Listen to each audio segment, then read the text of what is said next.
Hi guys, it's Michelle, and today's video is going to be yet another reincarnation stories video for you guys. I am terrified of reincarnation. Honestly, I don't even know why I do these videos because they freak me out so much, but they also kind of give me peace in a weird way. I'm not sure overall how I feel. Yeah, like we continue living on even after we die, but then also I kind of find that to be just slightly unsettling. But you guys really like these videos, so without further ado, let's get into the different reincarnation stories. My favorite types of reincarnation stories are definitely the ones where people are aware exactly who they were in a past life and are able to like reconnect with that person's family.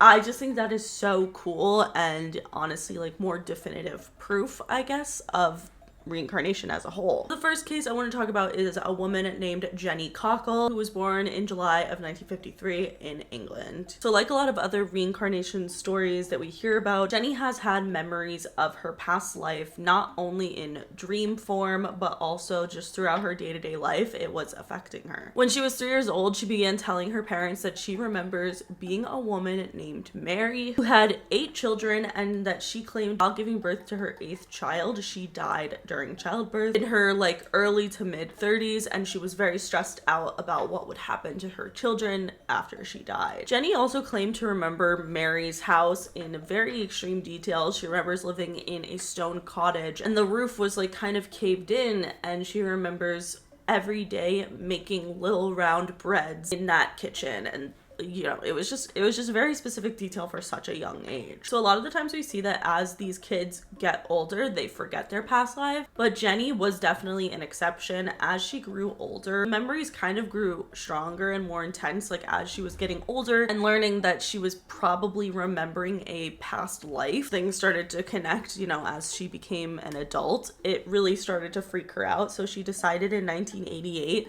to go to regression therapy to try to figure out more details about her past life as Mary. Jenny had always felt attached to Ireland as a whole, but after getting the hypnotherapy, she specifically felt drawn to a part of Ireland called Malahide, which is a suburb outside of northern Dublin. Jenny had mapped out drawings of what she remembered, like the geographically where she lived as Mary to look like.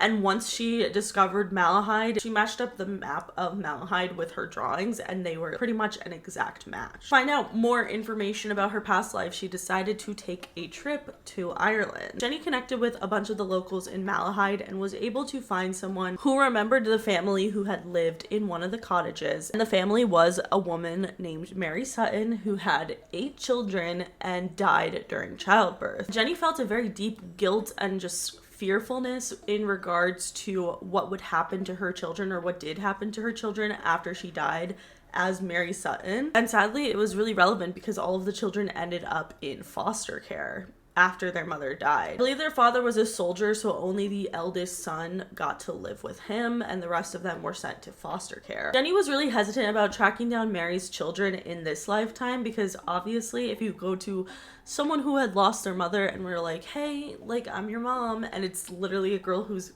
younger than you, you're gonna be like, what? It's definitely a weird thing, no doubt. So she decided to write up an ad in the Irish newspaper, and that way she ended up being connected to Mary's son, Sonny. Sonny had lived in England and he agreed to meet up with Jenny. When they met up, they compared notes and they had over 9 pages of notes and details that Jenny remembered correctly about her past life as Mary. Jenny was 100% correct on how the house looked.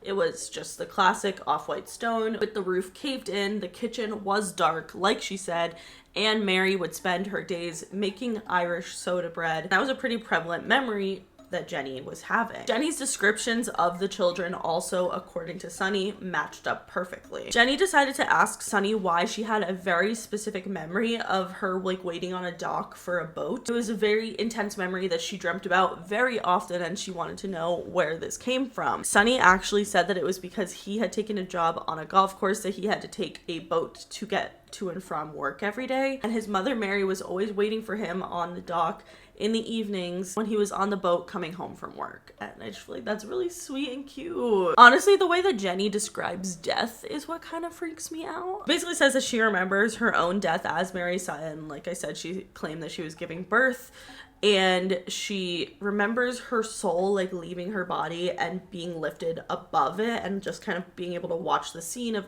you know, the nurses panicking and everything ensuing with Mary's death. And then she remembers her soul being taken to a place where it was just bright white with a bunch of other spirits that were there waiting to be reincarnated. I hate that, but I also love that. Like, I guess I would prefer reincarnation over like there just being nothing when you die, but it freaks me out. All right, the next story I want to talk about is a boy named Cameron McCauley. This little boy was born in August of 2000 in Glasgow, Scotland. At the age of 2 years old, Cameron began recalling a past life living on an island called Barra, which is basically an island off the west coast of Scotland. This confused the hell out of his parents because they had never talked about Barra, they had never been to Barra, they had no connections to this island whatsoever, and had no clue how their 2-year-old son was claiming to have been there before, because he certainly had not. At least not in this lifetime. Barra is a relatively small island. At the time, it was inhabited by a little over 1,000 people. Like, it is quite small and quite random for this child to claim to know. It became such a point of contention in Cameron's life that in school, like, he started preschool at 3 years old, as you do, and he was just consistently saying that he wanted to go back to Barra to see his Barra family. He told his mother that his Barra father's name was Shane Robertson, and he was very adamant that his father had stepped out into the road without looking and was hit and killed by a car. He also says that he remembers dying as a young child. He claimed that his Barra mother had long brown hair and that he had 3 brothers and 3 sisters. Cameron remembers him and his siblings always playing tag together, and he remembers having a little black dog with white fur on his chest. Cameron also recalled living in a very big white house with 3 bathrooms. Like, he kept talking about how this house had 3 toilets and it was crazy. And then he also recalled using a dial phone, which is kind of nuts because, you know, 3 years old in the 2000s, you're not going to know what a dial phone is. When his mother would ask him like about his past life, he recalled making phone calls on this little black phone, and he mimicked like a dial phone. Like, I'm not even really quite sure how to mimic it now. I think you just kind of turn it, but it's certainly not something a like 3-year-old in the early 2000s would know anything about. Cameron never specifically mentioned how he believes he died in his past Barra life, but he claims that he fell through a hole and then was in his new mother's stomach. So Cameron's family decided to take a trip to Barra to see if they could find any information about Cameron's past life and kind of get him some closure. They ended up meeting with a local historian named Callum McNeil, who based on Cameron's descriptions placed the past life to have been around the 1960s or 70s. Callum, however, could not identify a death of a person named Shane Robertson, and there was only one other Robertson family who lived on the island in the 1930s, so that didn't line up with the things that Cameron was saying. However, after checking more carefully, Callum actually discovered a Robertson family who lived on like the mainland of Scotland. They basically had a house on the northern shore of Barra. They would visit for like summer vacations and holidays, etc. And this Robertson family owned this house on the northern end of the island in the 1960s and 70s, which lined up perfectly. So they decided to go visit this house, and they didn't tell Cameron where he was going, but as soon as he got there, he immediately was like, this is my home, and he was able to find all 3 toilets exactly where he remembers them being. He just very much knew the layout of this house, even though he had obviously never been there before in this lifetime. They were actually able to track down a living relative of this Robertson family home, and a woman named Jillian Robertson, who was able to confirm the existence of the black and white dog, but she didn't know of any man or any young boy in the family that had died. So that part just remains completely unsolved. But honestly, it's just so strange because how could so many things and so many details be correct, but then, you know, the big, like, very significant things that he remembers are off? I just really wonder what the hell was up. I don't know. I like really believe this story, but it freaks me out. All right, the next story that we're going to talk about is all about the Pollock twins. So this story is crazy. Like, I actually really freaks me out. In May of 1957 in Hexham, England, 11-year-old Joanna Pollock and her younger 6-year-old sister Jacqueline were walking to church with their friend Anthony when the three of them were struck and killed by an erratic driver. It was later discovered that the woman who was driving was on several drugs, first of all, but second of all, she intentionally hit those children because she had just been forcibly separated from her own children and wanted to take it out on these innocent kids. Horrible. Jacqueline and Joanna's parents, Florence and John, were very, of course, devastated by the deaths of their daughters, but a couple months later, Florence actually fell pregnant. Their father, John, was very insistent for some reason that Joanna and Jacqueline were going to be reincarnated as twins that the mother was pregnant with, although she wasn't pregnant with twins, and they had no history of twins in their family, and their doctor believed that it was going to be a single birth. John was just completely convinced that they were going to be reincarnated as twins. Florence was going to have twins somehow, even though, like I said, wasn't in the family. The likelihood of them having twins was extremely low. The couple were also devout Catholics. Literally, Joanna and Jacqueline died walking to church. Like, they were very religious and did not believe in reincarnation whatsoever. So it was interesting that John had this like random realization or feeling that these kids were going to be reincarnated. It got to the point where Florence like almost wanted to divorce John because she was like, girl, you're kind of being crazy, you know, going against our beliefs. But against all odds, Florence ended up giving birth to 2 twin girls on October 4th of 1958. The twins were named Jillian and Jennifer, and they were identical twins, although they had some different birthmarks, which is extremely rare for identical twins. Jennifer had a small birthmark on her hip that was the same as her older deceased sister Jacqueline had, and Jennifer also had a birthmark on her forehead where her deceased sister Jacqueline had a scar. When the twins were 3 months old, the family ended up moving to a town called Whitley Bay, but as the girls grew older, they seemed to have memories of Hexham that makes no sense because they literally moved away when they were babies. When the twins were 4 years old, the family actually decided to move back to Hexham, and the girls had pointed out and named so many landmarks, including the school that Joanna and Jacqueline had attended, and they knew their way to a playground that Joanna and Jacqueline used to play at, but they had never been to. The twins were also able to identify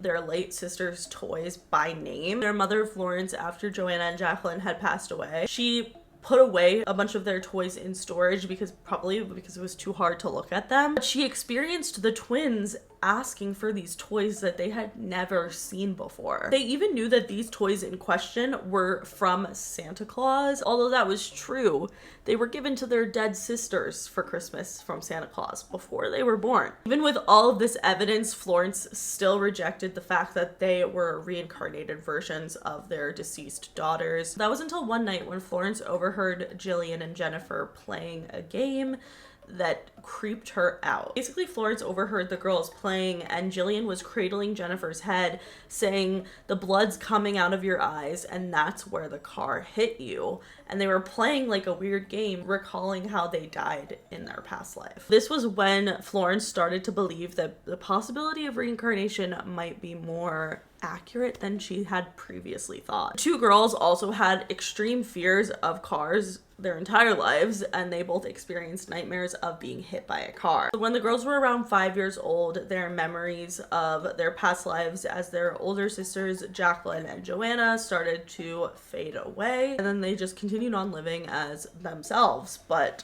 I think this is crazy. This would genuinely freak me out so much. It's kind of beautiful in like a lot of ways. Like, I could see a lot of people finding peace in that, but I also feel scared. So let me know your thoughts. All right, the last story I want to talk about has to do with a boy named Noah from Centennial, Colorado, who was classically, as most kids with these reincarnated, past life memories, had very strange dreams, nightmares, and just talking about a past life from a very young age. When Noah was 3 years old, him and his mom were driving. Noah was trying to get her attention, so he was always just like, "Mommy, mommy," like, whatever a normal 3-year-old would say to get their mother's attention. His mom ended up ignoring him because she was just like trying to drive and get to where they were going, and then all of a sudden, in a very deep voice, Noah said, "Damn it, Hanny, listen to me." Noah's mother literally had to pull over in shock. Before Noah was born, his mother had a brother named Craig who passed away and always used the nickname Hanny for her. Craig was apparently the only one who called her Hanny, and no one else in the family did so. Noah had no idea who Craig was because he was born in 1998 after Craig had passed away, and he would have had no way to have learned of the nickname. In the car with Noah and his mom was also his grandmother. His grandma asked him, "Why did you call mom Hanny?" He said back, "Because she is Hanny," and then looked at his mother in the rear view mirror and said, "You know you're Hanny." I would scream. Like, that just sounds so creepy. His mother's name is like Trenny, by the way. Like, it's not really anything close to Hanny. So Noah's mother, Trenny, really began believing that Noah was remembering a past life and that he was genuinely her brother reincarnated. Her mom and Noah's grandma did not believe it until one night when something really freaky happened. So Noah was sleeping over at his grandmother's house and he was being tucked in, and he said to her, "Nanny, I can't go to sleep. I need Froggy to go to sleep." This completely stopped Noah's grandmother in her tracks because Froggy was a toy that her son Craig loved as a child, and Noah would have had no idea what this was and had never seen it before. Noah's grandma asked him, "What color is Froggy?" and he said, "Yellow. You know what Froggy looks like." Then I guess she ended up having this Froggy still put away somewhere in storage, so she found him in a closet and brought him down to Noah, and his eyes just lit up and he hugged it and was so excited and happy to see it. And at that point, she had no other choice but to believe that her grandson was her dead son reincarnated. Honestly, it freaks me out. I believe it too. But that is it for today's video. If you guys liked it, please give it a big thumbs up. Let me know in the comments below if you guys have any personal stories regarding reincarnation. I would love to read them. That is it. Make sure you follow me on Twitter, TikTok, and Instagram, and subscribe for new videos every week, and I'll see you guys later. Bye.